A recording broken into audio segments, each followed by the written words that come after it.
On September the 4th, 2023, in a resolute stand for justice for falsely accused and wrongfully convicted, the Falsely Accused Day movement was spearheading peaceful protests on Saturday the 9th of September 2023. Demonstrations took place from 2 p.m. to 4 p.m. outside New Scotland Yard. This year marked the 3rd anniversary of Falsely Accused Day, an initiative that has attracted global attention, inspiring activists around the world to rally against the grave injustice of false accusations.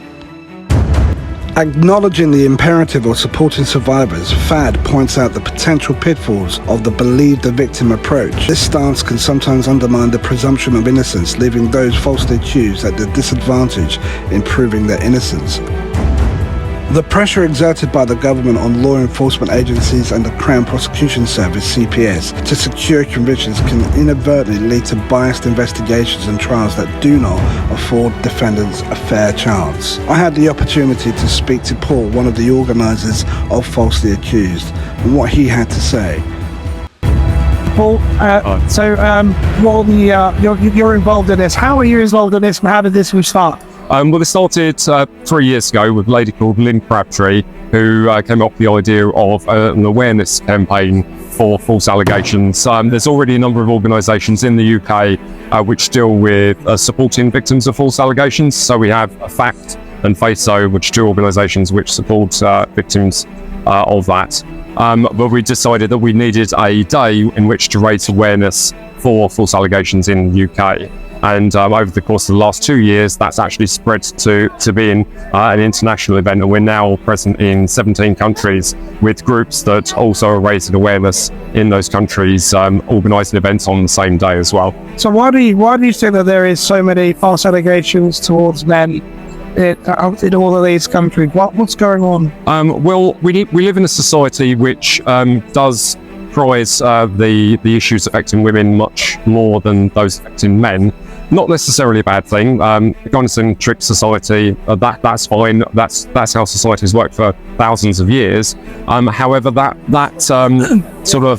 focus on women is now being abused by individuals who are using our desire to want things to be done for justice for victims of genuine victims of sexual violence. That need for us to do that is being abused by people who are making false accusations. Anything else there? But there are people who have hijacked feminism and are hiding behind that name in order to attack men and to diminish men's rights. And that seems to be a lot of sway in that direction. What do you think we can do in terms of making sure that men's rights are actually more front and center than they have been in society?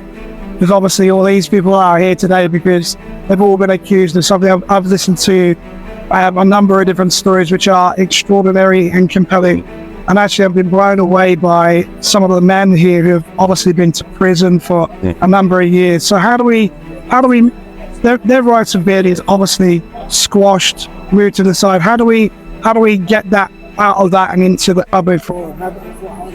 Well, that's one of the main reasons for this event, because myself included, I was completely ignorant to the issues within the criminal justice system. I was completely ignorant to the fact that there was large thousands of pounds of compensation on offer to people just for making a claim of rape or sexual violence. I wasn't aware of the fact that corroborating evidence isn't required in England and Wales. So after my accusation, I could have been jailed simply on the basis of the testimony of the accuser.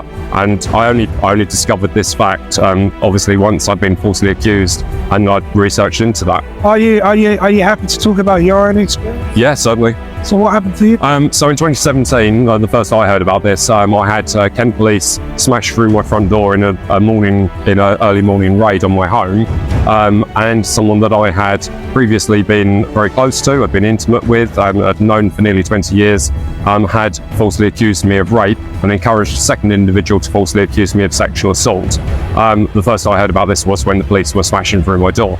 Both of the claims against me were historic in nature, so I believe that the people who accused me thought that there'd be no way that I could disprove it. But fortunately, I did have evidence that could prove that. Unfortunately, Kent Police failed to look at that, and I spent 2 years released under investigation for 2 crimes that hadn't occurred, and they were sat on evidence the entire time, which I'd asked them to look at, after the 2 years, when they finally dropped the investigation, I discovered that they hadn't even looked at those things. What did you receive at that time?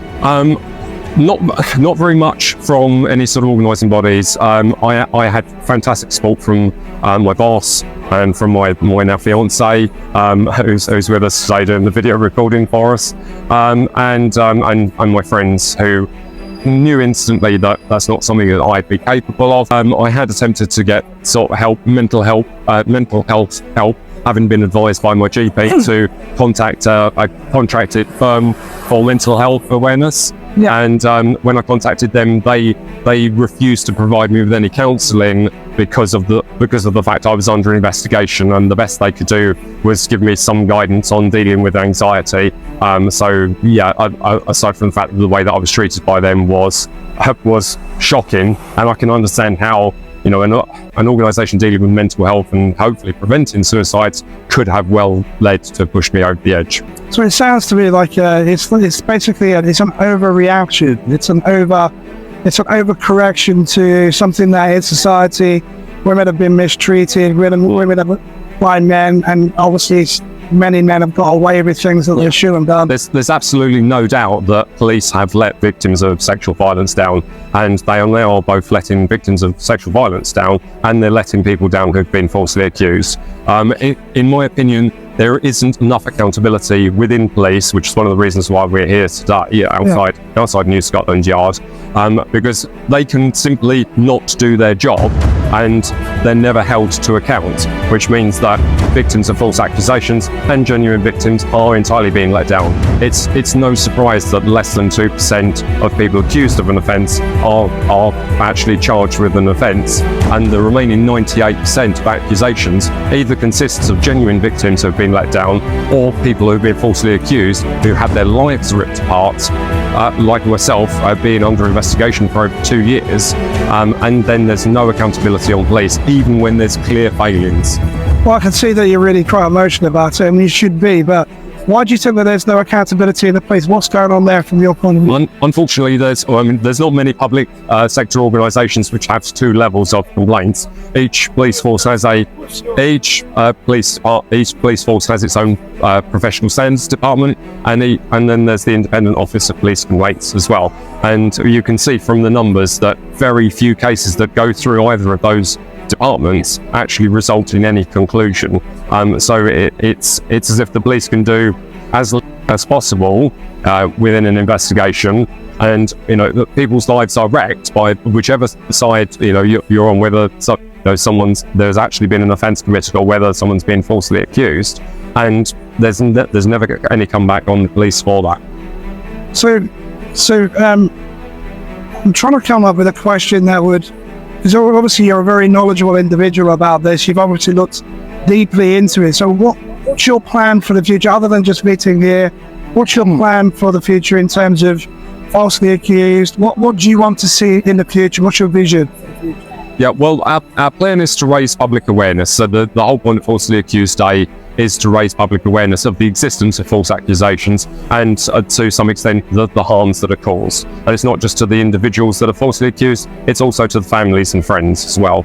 So there are people we know who've been incarcerated who have been falsely accused. The evidence that proves that they're innocent hasn't gone through to courts. The jury are not seeing a complete picture in many of these cases, and there are children who are without the parents. Yep. I mean, you mentioned earlier that it's men that are falsely accused, but there's also a large number of women that are falsely accused as well. So this is not or women by other women, men by other men.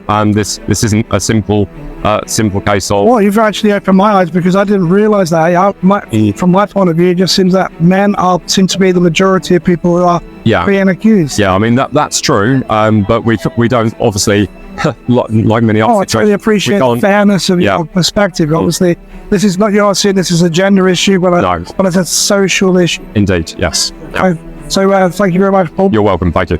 Cheers. Appreciate it, mate. No worries. Yeah. Tragically, numerous individuals are presently incarcerated for crimes they did not commit, highlighting the urgency of addressing this systemic issue. Equally concerning is the practice of awarding financial compensation and guaranteed lifetime anonymity to false accusers, which may inadvertently encourage numerous malicious intent.